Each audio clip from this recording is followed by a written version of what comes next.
Forget about me explaining it. Next clip. Large multi-ton beams were hurled hundreds of yards laterally. Gravity works vertically, not laterally.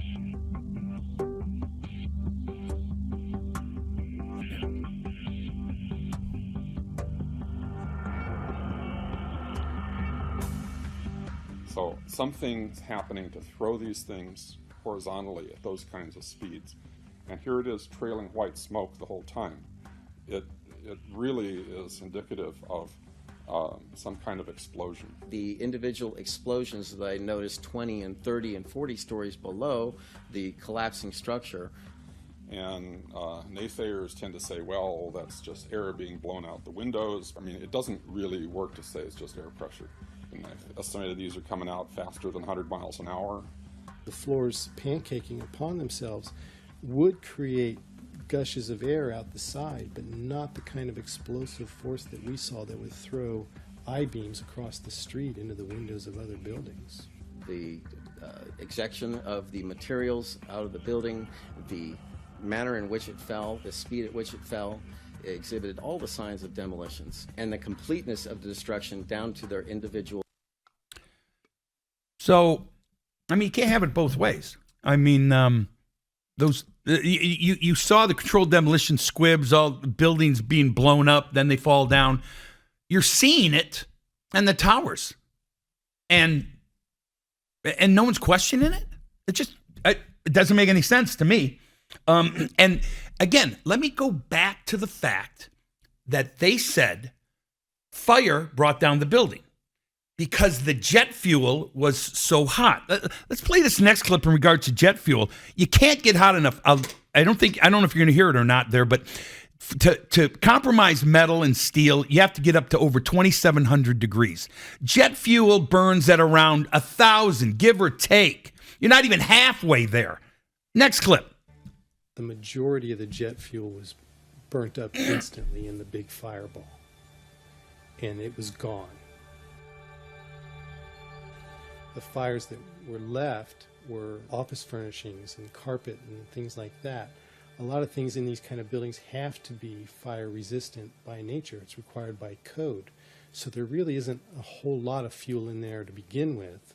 The media portrayed these fires as being extremely hot, but the fires were not that hot in World Trade Center 1 and 2. If you look at the NIST zone data, you could see this. And to use our own powers of observation, you could tell by seeing these fires and seeing black smoke come out the windows. That means that the fires were oxygen starved, and it was incomplete combustion. And so it was a low temperature fire. I looked up in a manual the burning temperature of jet fuel and found that under the conditions that existed at the World Trade Center on 9/11, that jet fuel had to have been burning at about 750 degrees Fahrenheit. I also noticed that the official explanation of what happened there was that the heat from the fire supposedly softened the steel and thereby brought the buildings down. If you have a flame at 750 degrees, you can hold that flame under a steel beam forever, and you'll never reach a high enough temperature to bend steel, let alone melt it. So immediately I knew at that point that the official explanation was dead wrong. I've never believed the fire thing. Okay. And you know what convinced me of that, which was really strange? The fire at Notre Dame. That's a 1,300-year-old or 800-year-old wooden building that didn't collapse in on itself. Okay, and again, NIST, our government investigator on this, said it was fire. Yeah. I start questioning our government. Okay? I mean, if anyone else has a better explanation, you can call us and we'll talk about that on the other side. We got a break. We'll be right back.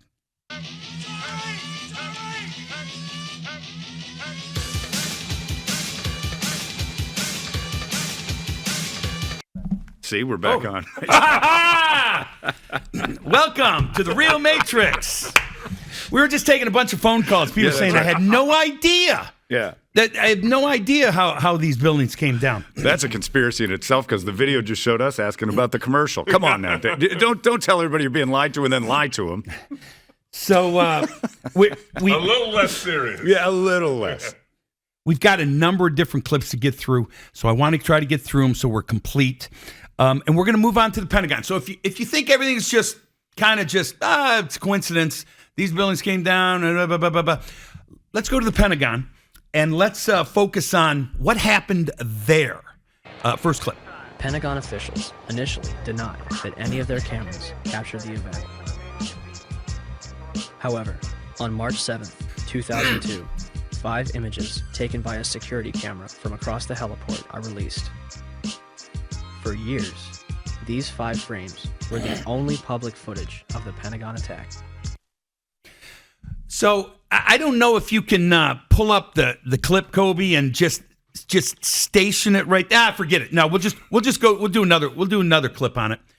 The fact is, what we're going to get to, and we'll probably get to in the next clips, is the fact that the Pentagon basically had a 20 by 20 foot hole.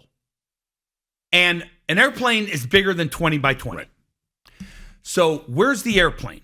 Where's the wings? Where's the engine? Where's the this? Where's the that? No, well, where's the black box? I've never heard of a plane crash that they don't find the He's black worried box. about the black box, but where's the luggage? Where's the bodies? Where's the people? Where's the plane? Where's the plane? Yeah. Okay? So, everything else in 9/11 is just a coincidence, but we were told an airplane hit the Pentagon. I'll show you some clips here coming up where just there's no nothing. Be aware when you're watching the clip. Look for any part of an airplane. Now, if a missile hit the building, I'm just guessing.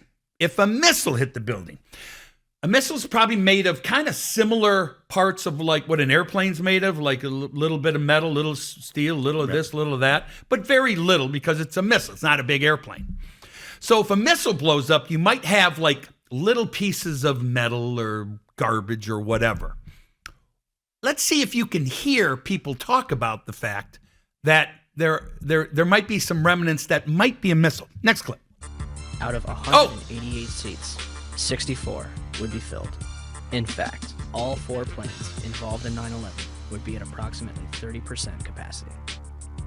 The hijackers will board alongside Barbara Olson, the wife of Solicitor General Ted Olson, and a number of employees from Boeing, Raytheon, the Department of Defense, Lockheed Martin, American Airlines, the Navy, Army, and other government agencies. The pilots were Officer David Charlebois and Captain Charles Burlingame. Charles Frank Burlingame III, an aeronautical engineer and a graduate of both the Naval Academy and Top Gun Fighter Pilot School, flew F-4 fighter jets and developed anti-terrorism strategies at the Pentagon before retiring in 1989 to take a job at American Airlines. He would remain active in the reserves and anti-terrorism exercises until 1996. His Boeing 757 would be crashed into the very section of the Pentagon he used to work in. The hijackers would have only moments to subdue both Charlebois and Burlingame, remove them from the cockpit, and retain control of the airplane. Yet, the plane is hijacked without incident at 8:51 and makes an unauthorized turn to the south 3 minutes later. No mayday, no hijack code, no sign of struggle. All right, so my apologies about the missile coming up in the next clip. But so let's go over what that clip was. It showed how the planes had about 30% filled on a I think it was a Tuesday morning. Yep. That generally first flight out is a bunch of business people flying, usually pretty full, 30%. And if you noticed how many people were part of the military, airplane, Boeing, this, that, and the other thing. Interesting. Could that plane have flown somewhere else, landed, everyone gets off, and then a jet fighter flies around over at the Pentagon, shoots a missile into the building. Is that possible? I don't know. I don't know. I have no idea. But has anybody ever seen these people alive? Like in Brazil or somewhere, one of those islands? How do you disappear? How do you get everybody to cooperate? That's where I said. go away. How do you get all these people to go, that's too good, Dale? I'm in. If you told me about it, I'd be like, I'm going to make more money telling everybody what you're trying to do than I am hiding this. Okay, so there's no way this couldn't be pulled off. But can you, again, the question is, you're saying there's no way you can pull this off because people aren't going to go along with it. And the other side is they're telling us an airplane crashed into the Pentagon. Yeah. And there's no airplane. If you look at the Trade Center when the first one hits, that's an airplane. Plane shape. Yeah. And even if you didn't see the plane hit, you're like, that looks like wings and a... That's an airplane. The Pentagon doesn't make any sense at all. It's the most secure building in the world, and there's no cameras. So you got two options. Yeah. You got two options. You got more cameras. I have Ring cameras now. It's only 20 years later. I think they had the technology back then to spruce up the Pentagon with some, a couple of, at least handy cams back in 01. So, again, listeners, you make your own decision. Use your brain. Use your cognitive thinking. Use your brain and say, where's the plane? Actually, the first clip, if you can play back the first clip where we saw the explosion. In the second frame, there is a white tube that you can kind of see. Planes don't go that fast. No. Planes don't go from one side of a view to another side without you seeing it in a fraction of a second. Incredibly difficult to fly a plane that close to the ground for more than a foot or two. Correct. It wants to be down. Correct. And that's another thing. They don't fly that fast the lower they get. No. So they just go into the ground. For it to go, no plane, flash, big boom, I can't explain that that's a plane. And then let's show these pictures. We're going to show a couple clips of, how could a plane be there? Next clip. Furthermore, when you look at the size of the hole at the Pentagon, it was approximately 65 feet across, and the height of the Pentagon is approximately 73 feet. From wingtip to wingtip, a 757 is 124 feet 10 inches. From nose to tail, a 757 is 155 feet and 3 inches in length, and the height is 44 feet and 6 inches. However, when you look at the hole at the Pentagon, you'll find that it's only approximately 65 feet across. How does a plane of those dimensions fit into a hole only 65 feet across?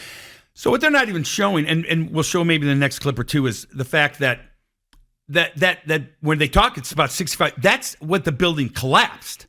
But the top of the building wasn't harmed. It just fell, and you can see it, the fact that it just collapsed like a pancake, like how the towers should have done on 9/11 instead of exploding into dust.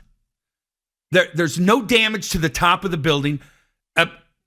Wings, I don't know, what was it, 140 feet? And you got a 60-foot. Where's the wings? Did they just collapse? Was it one of those like Transformer airplanes that folds up and goes, you can put in your back pocket? Doesn't make any sense. Next clip. The Pentagon's outer wall had a hole approximately 20 feet in diameter on the first and second floor, and visible damage 90 feet across the first floor. I would say if it was 16 feet diameter, 20 feet tops, that's what would start me so curious. As I was trying to find something, there was no marks on the grass. Something never hit the ground. It didn't hit the heliport. I mean, it was a precision or awfully lucky hit. I mean, I don't know how it didn't bounce. I don't know how it hit directly in the side of the building without touching the ground, going as fast as it obviously was going. But I can't believe the thing is more than a garage door. And again, the classic airplane crash has wreckage. I mean, they found the axles from the Ryder truck in Oklahoma City. I can't believe they can't find an engine. Can't find an engine, can't find luggage, can't find any bodies. The black box. Yeah. They, listen, if that's an airplane, where are the bodies? They said the plane disintegrated. Against what? A brick building? Metal disintegrates? Can you explain any of that to me? That one's a toughie. Okay. That's one that you look at and you basically say, yeah, that one doesn't make sense in any direction. And then, again, the skeptic pops up and says, it's the Pentagon. We're giving the government all the credit in the world to pull this off. They can also pull off the idea to sell at least to people that they have the technology or the building is so incredibly secure and fortified that anything hit it, it turns to dust. Okay. Because it is designed to take a blast by its structural design of being the Pentagon, 5 stories internally, the 5 layers of it are supposed to stop anything from getting all the way through. Except the missile, because a missile's a different story, but still, it's supposed to each punch is supposed to slow it a little more. It's not built like a normal. I hope I'm going to show the clip here, if not this one, the next one that shows there was actually a hole on the interior of the Pentagon, so something went right through. Okay, let's play the next clip, and hopefully it's that. Debris from Flight 93 was found considerable distances from the crash site. The debris here is spread over a 3 to 4 mile radius, which has now been completely sealed off and is being treated, according to the FBI, as a crime scene. This is one of those cases where the pictures really do tell the story, that sort of the most horrifying aspect of this particular crash scene is how little debris is visible. That's really all you see is a large crater in the ground and just tiny, tiny bits of debris. There has been at least one report that the investigators out there, and there are hundreds of them, as I said tonight, have found nothing larger than a phone book. Well, Darren, in the last hour or so, the FBI and the state police here have confirmed that they have cordoned off a second area about 6 to 8 miles away from the crater here where this plane went down. This is apparently another debris site, which raises a number of questions. Why would debris from the plane, and they identified it specifically as being from this plane, why would debris be located 6 miles away? Could it have blown that far away? Seems highly unlikely. Almost all the debris found at this site is within 100 yards, 200 yards away. So it raises some questions. We don't want to over-speculate, of course. It seems to me, from covering a number of plane crashes on the scene, that if nothing else, you can say this is not typical for a plane crash to be spread across an area this large. It certainly doesn't make sense because most of the debris has been found in a very compact area within 100 yards, 200 yards, maybe a little beyond that. And then all of a sudden they're telling us 6 miles away they have another concentration of debris. They say it's very small pieces. Most of these are very small pieces. Most of the pieces here are no bigger than the size of a briefcase, they say, and the pieces 6 miles away maybe even smaller than that. Did they find a plane in Shanksville? Within the last hour. I want to get quickly to Chris Kanicki. He was back there just a couple of minutes ago, and Chris, I've seen the pictures. It looks like there's nothing there except for a hole in the ground. Basically, that's right. The only thing you could see from where we were was a big gouge in the earth and some broken trees. From where we could see, there wasn't much left. Any large pieces of debris at all? No, there was nothing that you could distinguish that a plane had crashed there. Smoke, fire? Nothing. It was absolutely quiet. It was actually very quiet. Nothing going on down there, no smoke, no fire. Just a couple of people walking around. They look like part of the NTSB crew walking around looking at the pieces. How big would you say that hole was? From my estimates, I would guess it was probably about 20 to 15 feet long and probably about 10 feet long or 10 feet wide. What could you see on the ground, if anything, other than dirt and ash? And you couldn't see anything. You could just see dirt, ash, and people walking around, broken trees. From the Somerset County coroner to the mayor of Shanksville, almost every eyewitness would remark how little of the plane and its passengers remained. But when I got there, I wondered to myself, where is it? The plane was just totally disintegrated. The only thing we didn't see were people. Nothing to indicate that there was even anybody on the plane. I remember asking a state trooper that was there to be sure, is that where the plane went down? It was so hard to tell because there was nothing around. So that was the plane in Pennsylvania. So he ruined my let's roll. I was so behind that guy. Well, that was not supposed to be the order we played them in, but somehow that got played earlier. Let's roll. It's still fascinating. Yeah. So let's go over that again. You hear all the eyewitness people saying There's nothing there. Little pieces of stuff you can pick up in your hand. It's a what I hear 15 by 20 foot hole, something like that. Yeah. Same kind of size hole. Remember the photographer talking about the Pentagon? He said it was a 15 by 15 or 20 by 20 foot hole. Those sound like something would be along the lines of a missile. But okay, so and to take over John's role for a second. They have a guy on the phone talking to his wife, saying we've been hijacked. Mm-hmm.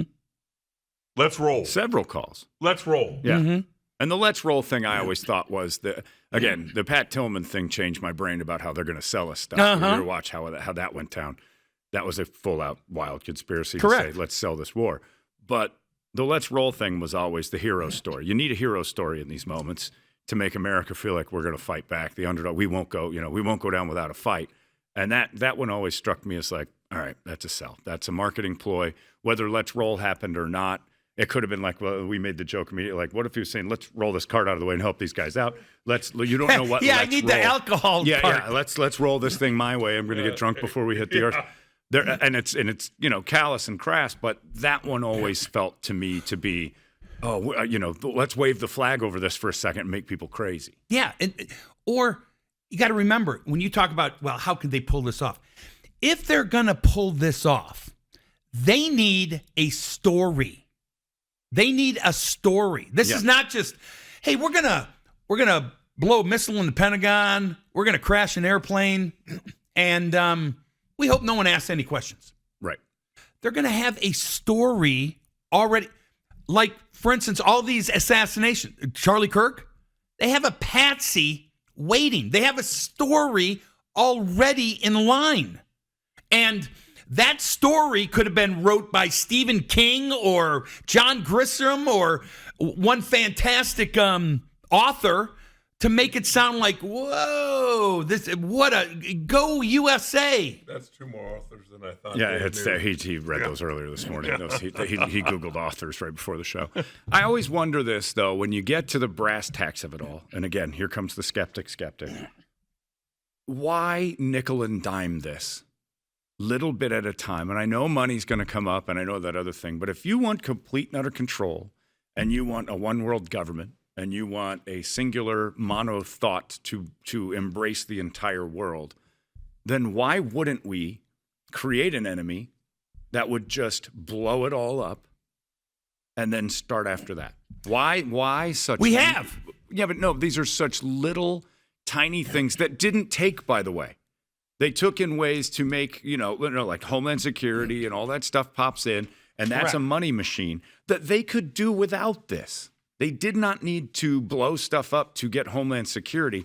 The mere threat of it would get 70% of the United States to go, we got to stop this. Look at us now. What's the government going to do for me on nothing stuff? Zero topics. We're losing our minds over LGBTQ and what's the government going to do to fix gender this and that, and they don't need it. They need us to argue.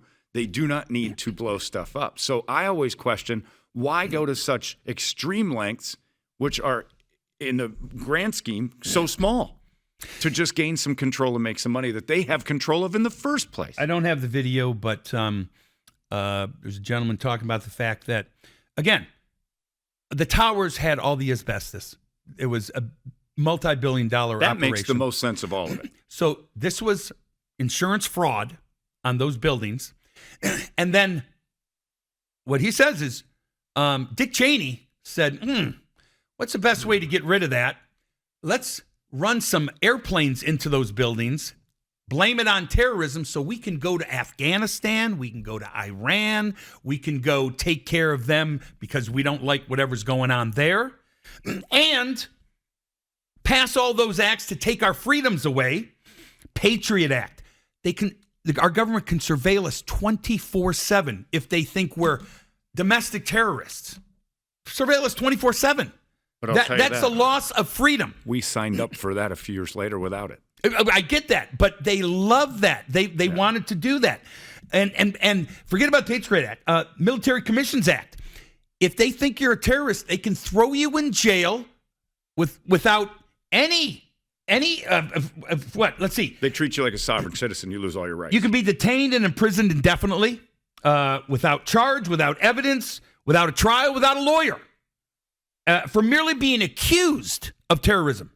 So if you are on their list, if you're on the government's list, they can throw you some kind of terrorist charge, throw you in jail because of these acts that were passed because of 9/11. That's just two of them. Department of Homeland Security. I mean, that's a power that the government is taking to be able to surveil and control. And forget about it. You guys travel. The TSA. TSA was created. If you come to the realization that those planes weren't hijacked, that was military planes going into the towers to collapse them, then there was never any terrorists taking over planes. But yet we have to jump through hoops, and we have to give all our information anytime we go, anywhere here, anywhere there, get to the airport 2 hours early or more. We've given away our freedoms because of the boogeyman, which when I look at these planes and when you say, well, what about these people in plane? I believe, and I don't have the tape here, but I believe those planes were remotely flown into the building with no one on them. With no one on them. No one on them. So I've asked you this before. I don't remember what we talked about because I think you went crazy right after. So explain to me two things that I think combat this. If I'm not a smart person, I'm clever. That's as good as I'll go. I know better that the masses will acquiesce to convenience much more than they will to fear. They got us with this. They beat us with this. This was what they needed. And they had this technology in 2001. What they didn't have was the technology to make phone calls from a plane. You still can't do that. Correct. I don't know how they did that. But besides that, correct. What you're saying is that they emptied those planes and flew disintegrating planes, possibly, into buildings, into things. We'll just throw it out there. Not disintegrating planes. Well, they did. They're when you got bombs on them. Well, sure. In its own and way. We'll show that in shows later. But you have the executive producer of one of the most successful comedies on NBC in all time, Cheers, who went on to be the executive producer of Frasier, David Angel, who you said, will you pretend to be one of the victims of this? And he said, sure. How? Why? Why would that guy be on the list? There are questions that I don't have answers to. There are questions I do have answers to. And the questions and the answers I have are, a plane couldn't have hit the Pentagon. It's not happening. A plane didn't crash in Pennsylvania. Not happening. Now, everything behind it, I don't have those answers. But we were lied to from the get-go. Now, I don't know if, listen, there are assassinations that go on. That shooting in Brown, there was a genius kind of professor that's working on fusion technology. Shot there. Mm-hmm. If you don't think assassinations happen, so I don't know if someone in the government had a hard-on for this David Angel director guy, but it makes more sense to me just to throw a wild theory out that they got 12 or 15 people they had, let's for the sake of argument say pedophilia cases against, and say we're going public unless you're our patsies on this. Sure. And we throw them on all these planes, and they didn't know they were going to be part of this, but they all were traveling on the same day, or they were all forced to do this, and not one person has blown the whistle from the inside to say that was my husband and he got railroaded. There are that plane. whistleblowers that come out every day for everything but not around from us. Inside, not from the families of the families don't. Yes. The families are screaming it's crooked, but they're never screaming if they look because they're not on the inside. But if their husbands were in on it or their wives were in on it, they wouldn't. They would just let them have this. Again. So I would tell somebody, and you call me the devil, if you offered me $25 million to pretend to be on that plane, okay. Yeah. But I'd also probably make another 100 breaking that deal. Charlie Sheen can't keep the hookers quiet. Yeah, How in the world can you keep people quiet if they're faking their own existence? I think at the end of the day, and Dave has said this more than once, he doesn't have all the answers. No. Sure. But what he's doing is throwing things out there that hopefully But it creates more think. questions. And I'm not asking Yeah. you for answers. I'm asking you for the conversation to say, Well, I get it. what is in your mind when you're watching this and you're a full believer that this is not like 90% of what we've been told isn't even accurate, maybe more, right? Yeah. So, like, where does your brain go with the question of how do you talk so many people into saying never say a word I don't from the think there's inside? that many- Let them all speculate. Maybe somebody's going to trip over it and get it one I don't day. think there's that many people involved in it. It's just like our government now. Those criminals that were part of the Biden administration, when you look at Democrats say, who's going to run for president next year? You keep hearing the same names that are associated with them. Buttigieg and Newsom. And they don't have, that's a small group of criminals. And they don't have an unlimited supply of criminals that's going to take over for them. And all of those people that are in charge, that are currently got in charge, you're running out of potential options. But one guy, again, Trump maybe, as a guy who goes in and finds all this out, and he's not going to be the hero that spills the beans? Even if, again, I'm spilling the beans, and you don't even believe me. I believe you. I believe parts of this. I don't believe all of this. What don't you believe? What don't I believe is that I'm never going to give that group of people that much credit to pull this off, be this clumsy, and still not get found out. There is so much information we know. Kobe, I want you to play the last clip in regards to a report about Flight 93, the one that crashed in Pennsylvania. If you got it. To do with the hearings. Wrong one. Wrong one. Wrong one. Wrong one. It's only have before us the the wrong one. opportunity to forge Wrong one. Next one. I have a feeling Dave had something to do Yeah. with it. This Bingo. story was This is it. posted on the internet at 11:43 a.m. Eastern Time by web producer Liz Foreman. The headline reads, "Plane lands in Cleveland, bomb feared aboard." A Boeing 767 out of Boston made an emergency landing Tuesday at Cleveland Hopkins International Airport due to concerns that it may have a bomb aboard, said Mayor Michael R. White. United identified the plane as Flight 93. Okay. Could have been a mistake. Yes, That it could be a have. mistake. There was Could a have. lot of confusion at noon on 9/11. Could have. Or is that a truth that people aren't aware? That was a Cleveland beat reporter. okay. They said the plane landed in Cleveland. Right, but they said a plane landed. They assigned it to Flight And 93. they That's an easy one to get around because you can Okay. just go, well, we screwed No, that up. but to me, when you start adding that up, a reporter sure. doing a report that a building had collapsed and it's right there in plain sight. But have you seen reporters during chaos and then analyze it? Football during a chaotic play, 9 guys will get it wrong and then they reassess. And then you do the next day, you Monday armchair quarterback that.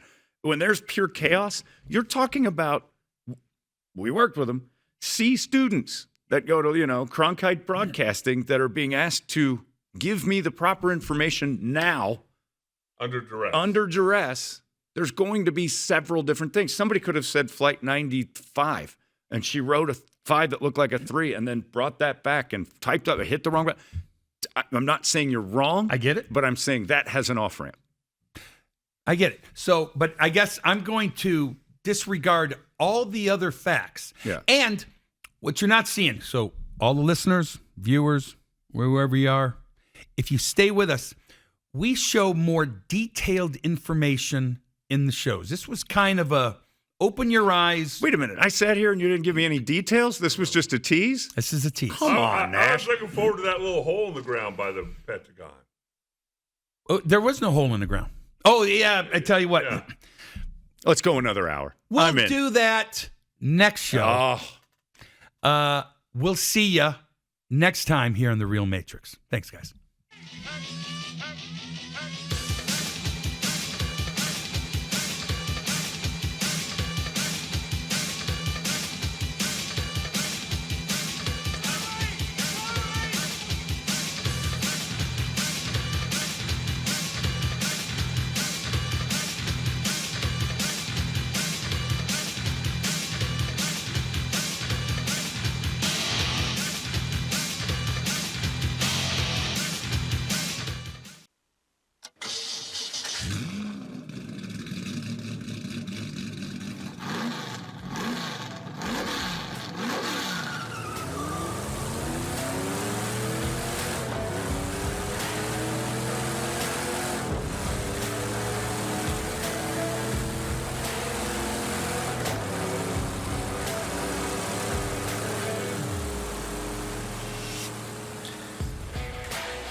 Want to make your love life sizzle like Phoenix summer?